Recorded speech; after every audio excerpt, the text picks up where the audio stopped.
scary moment as we went to commercial. Sophie Cunningham hit the floor hard, and she is being helped off the floor, heading back. So it looked like Bria Hartley is going into hiding. And it looked like Bria Hartley is running after news broke about Sophie Cunningham being out for the... Sophie Cunningham went down clutching her knee while Bria Hartley walked away with a smirk.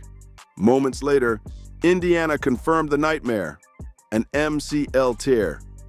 Sophie is officially done for the season and her family is furious, demanding the league finally protect its players. Meanwhile, Hartley's smirk didn't just shock the crowd, it lit the fuse for an outrage storm. Instead of concern, Hartley looked like she enjoyed the chaos, and that single reaction instantly flipped the narrative against her. Kid 7 to shoot. Cardoso rolls, catch. Cardoso over the top, can't get it. Reese fights for the rebound and a foul, and this time gets a little chippy and a shove on Nelson Adota. And listen, this arena typically will see some ringside fight. Clips of her grin went viral, circulating faster than the actual play itself. And just when people thought it couldn't look worse, Hartley made a move that only screamed guilt, hinting she's scrambling to dodge a suspension. The questions are already everywhere. Was this a dirty play? Or is Hartley now just trying to clean up her image before the league drops the hammer? Fans are split, but the outrage is louder than ever. When Sophie was still on the floor, cameras caught the moment Hartley glanced back with that grin. Social media pounced. Freeze frames of her smirk became the centerpiece of the scandal, with fans insisting that expression exposed her intent. And while the injury itself looked like chaos, Hartley's angle into Sophie's planted leg told another story. Sophie dropped immediately, clutching her knee in agony, the arena going dead silent. But online, the silence didn't exist. Social feeds replayed the clip nonstop, dissecting every frame of Hartley's reaction. The grin that turned a freak collision into a full-blown controversy. Context made the backlash even louder. This picture is going viral with Bria Hartley with the sinister grin, right? This malevolent look that's on her face right now, clearly smiling after injuring Sophie Cunningham. Bria Hartley wasn't just any player caught in a bad moment. She already had a history that made fans suspicious of her judgment. Over the years, she's been tossed from games for physical run-ins and, most notoriously, was tangled in a heated clash with Angel Reese that even included a hair pull.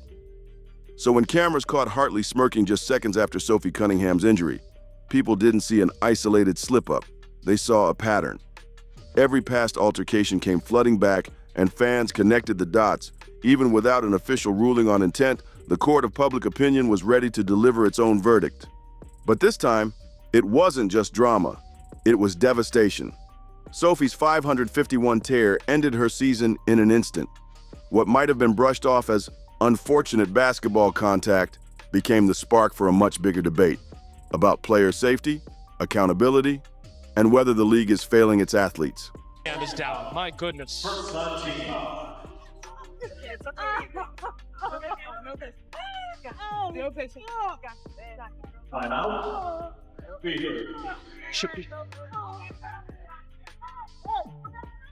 And here's the shocking part. The outrage didn't start with analysts or referees. It came from Sophie's own family, who felt they had no choice but to go public. Their reaction flipped the story upside down, forcing everyone to ask the uncomfortable question. Why did Sophie's family have to demand protection instead of the officials holding the whistle? Pathetic. That's the word that shook the league, because Lindsey Cunningham's blast wasn't just family emotion. It echoed the exact frustrations players and fans had been screaming all season long. Look at this. Look at this. Now, Bria is the definition of consistency. Now, this is her liking this. This is her liking this post. Y'all see that? Breezy, 1414, and others. Bria is the definition. She's liking this post. Look at this. Death taxes and Bria Hartley always being at the scene of the crime. Now, that's her choke. Her words cut deeper because they exposed what many believe is the ugly truth. Players are punished for speaking up, but dangerous plays slip through with no real accountability. And let's not forget, Sophie herself had already been fined earlier this year for criticizing officiating on her own podcast and social media. That history made Lindsay's jab sting even more, pointing straight at what so many see as backwards priorities. That's like she tries to slide over right there, and Hartley just kind of falls and makes collision with that lower leg. You see her immediately grab it. And she went down hard and was clearly in a lot of pain. Imagine this. Players coughing up cash for telling the truth, while questionable contact on the floor gets a free pass. No wonder her post spread like wildfire. It wasn't just about Sophie's injury. It was about a system that feels broken. Then came the fire starter. Cunningham herself chimed in with a blunt message, labeling Hartley disgruntled and plain mean. Even though she later deleted it, the damage was already done. Fans saw it as confirmation that this wasn't just internet overreaction. It was the raw anger of someone closest to Sophie, laying bare how personal this was. And in classic social media fashion, deleting the post only made it blow up more. Put this up about an hour ago. He said, to all of those defending Bria Hartley, look at what she liked on Instagram. Emo, she's the dirtiest player in the league and should be kicked out.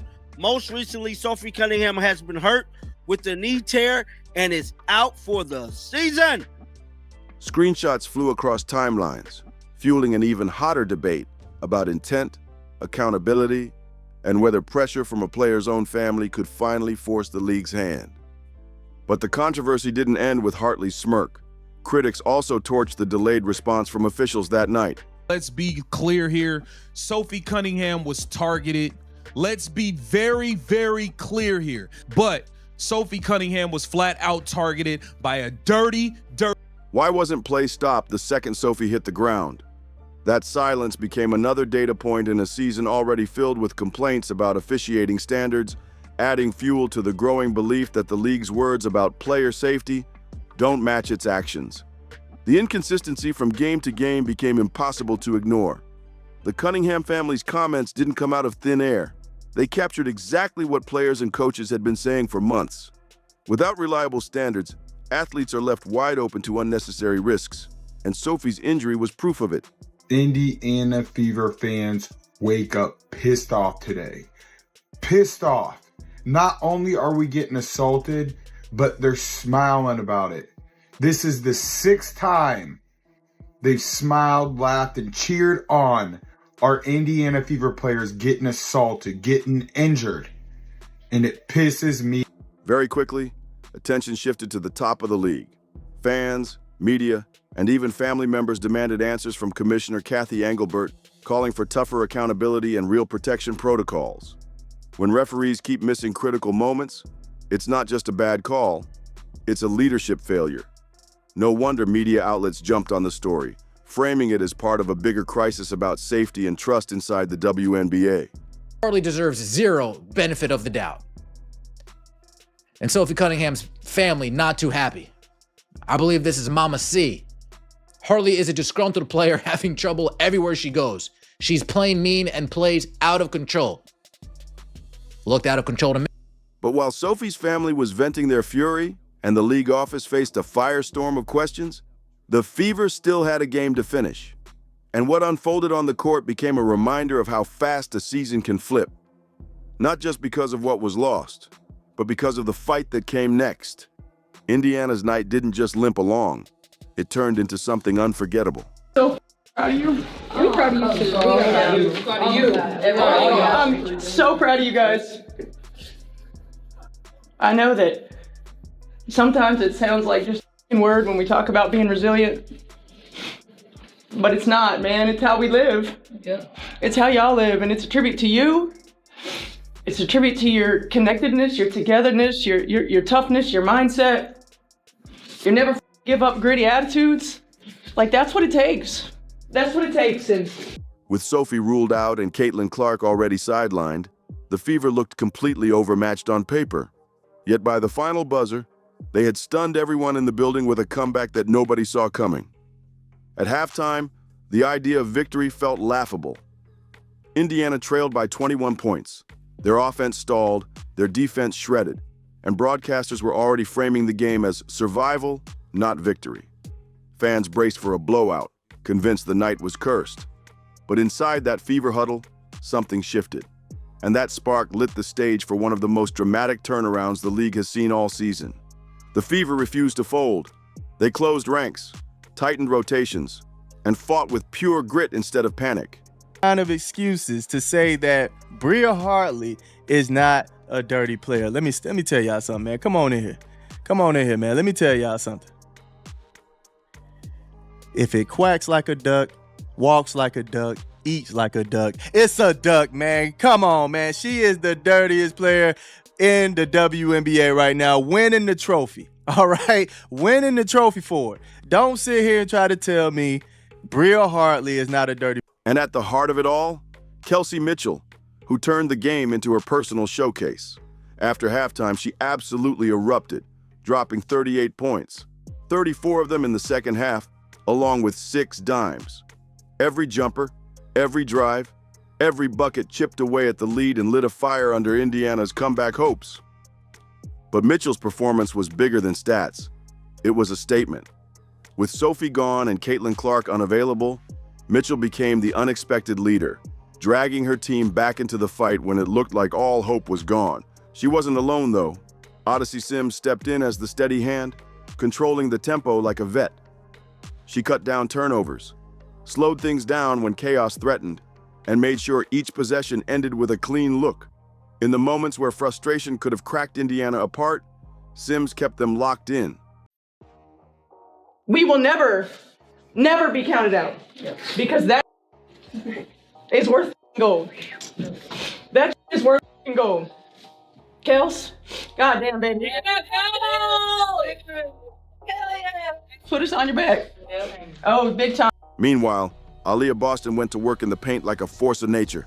She stacked a double-double, erased second-chance opportunities, and shut down the lane so Mitchell could keep cooking on the perimeter. Her rebounding and defense gave Indiana the balance they desperately needed to survive. With each possession, the crowd grew louder. Loose balls started falling Indiana's way, defensive sets got sharper, and the scoreboard began to creep closer. The vibe flipped completely, from doom to belief. And by the fourth quarter, the team that looked finished was suddenly running on pure adrenaline and ruthless execution. Boston backs down Hartley. Aaliyah Boston, excellent post position. Picks up the dribble. Shot clock winding down to 7. Mabry, lob pass. Charles catches. No foul call. That's a huge no call. Looks for cutters. Charles the defense. Back on to Boston. Tina Charles. Backdoor Mitchell pouncing in the paint for 2. 30 points for Mitchell. That's the 4th on Charles. Can't get caught ball watching right there. Great recognition by Boston as Mitchell makes that backdoor cut. When the final horn blasted on a shocking 99-93 win, Indiana had not only erased a 21-point hole, they had stamped the biggest comeback in franchise history. A night that started in heartbreak, ended in history.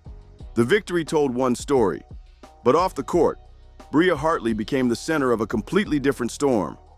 After the viral freeze frame of her smirk exploded across social feeds, fans noticed something suspicious. Hartley suddenly made her social media accounts private, and in some cases, they flat out disappeared. That single move poured gasoline on speculation. Was she about to quit? Was the league preparing to drop a suspension on her for what many call a streak of dirty plays?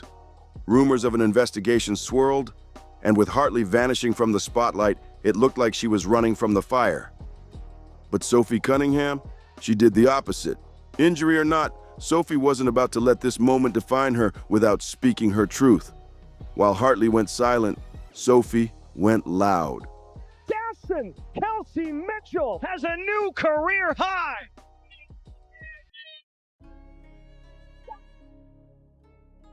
Backdoor Mitchell ouncing in the paint for 2.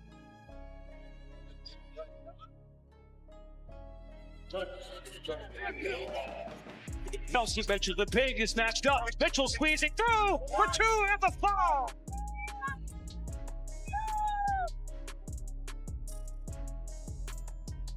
Fouls on the other end. It's Mitchell launching it.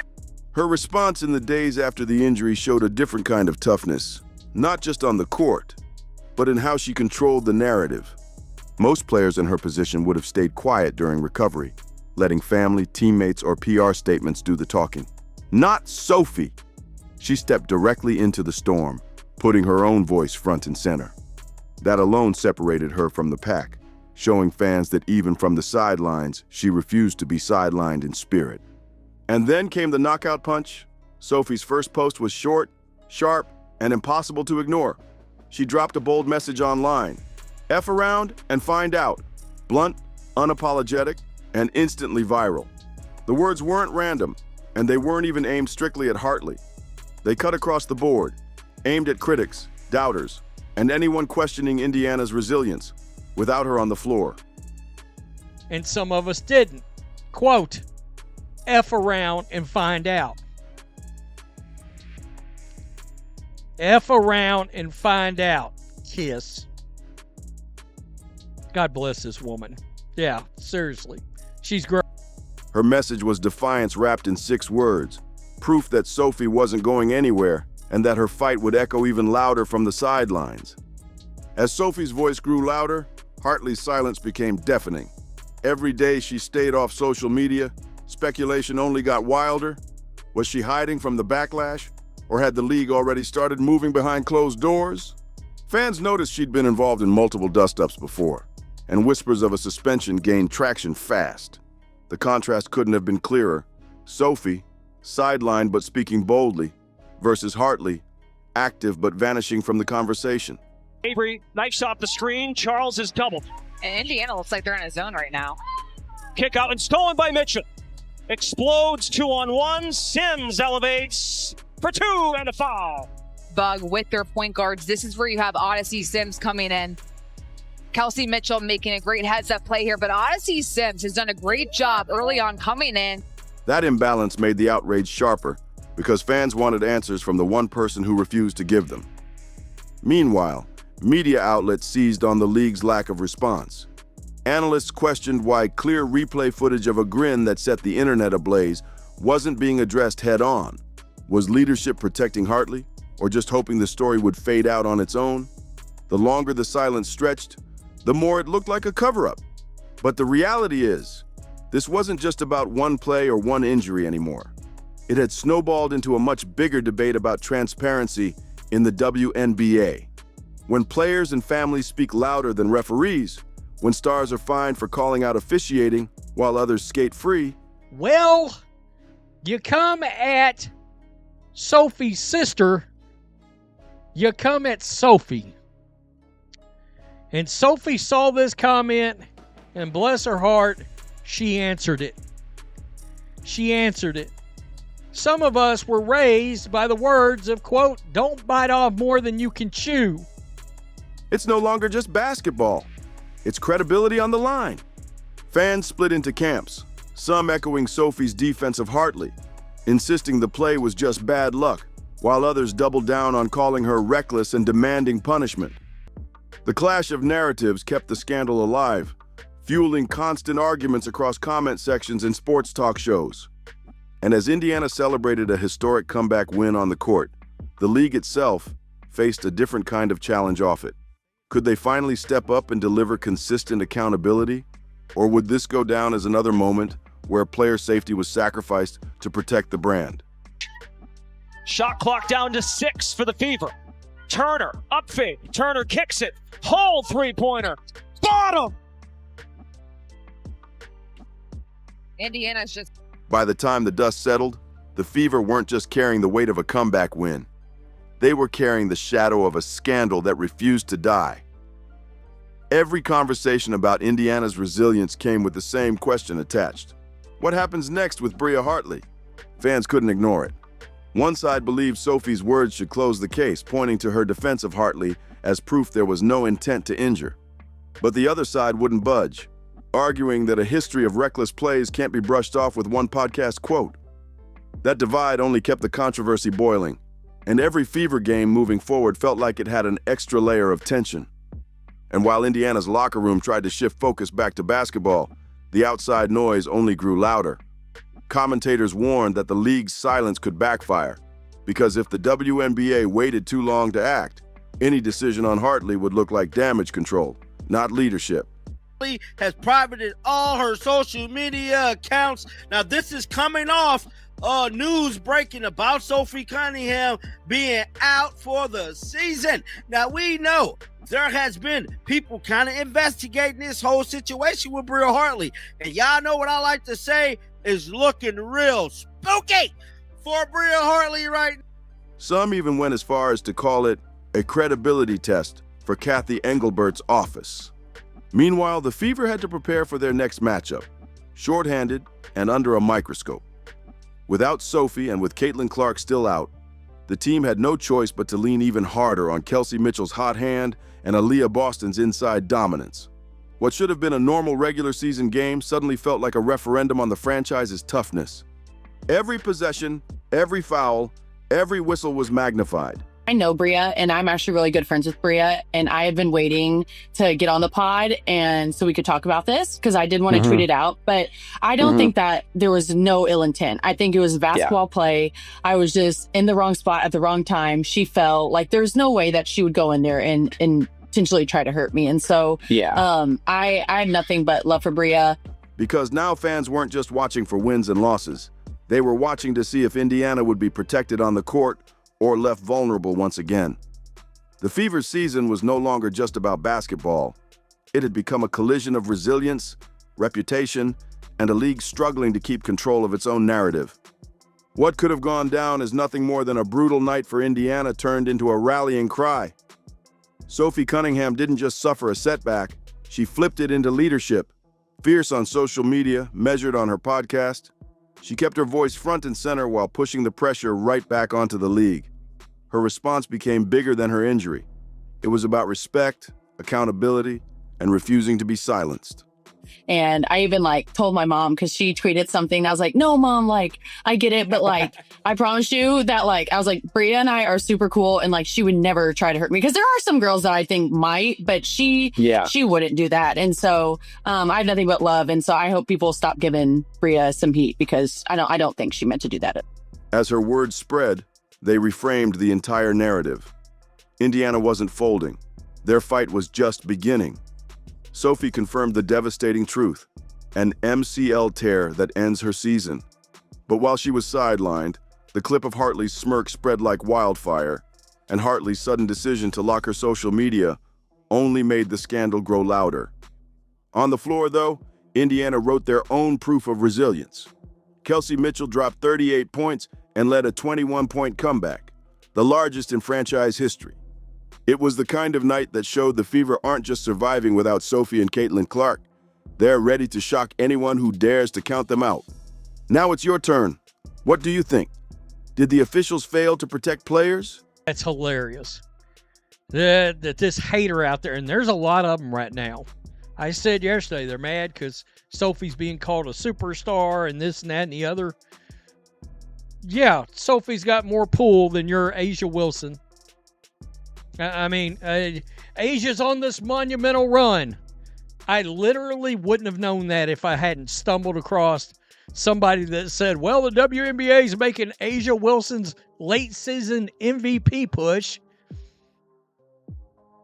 Sometimes, you just got to pay attention. The WNBA wants to protect certain people and certain players. Or was this just bad luck? Is Hartley scrambling to clean up her mess now that she's staring down possible suspension? And tell us straight, was this a dirty play or not? Drop your thoughts below, and don't forget to send well wishes for Sophie in the comments. Subscribe, share, and turn on all notifications so you never miss a breakdown. Click the video on the screen, and we'll see you in the next one.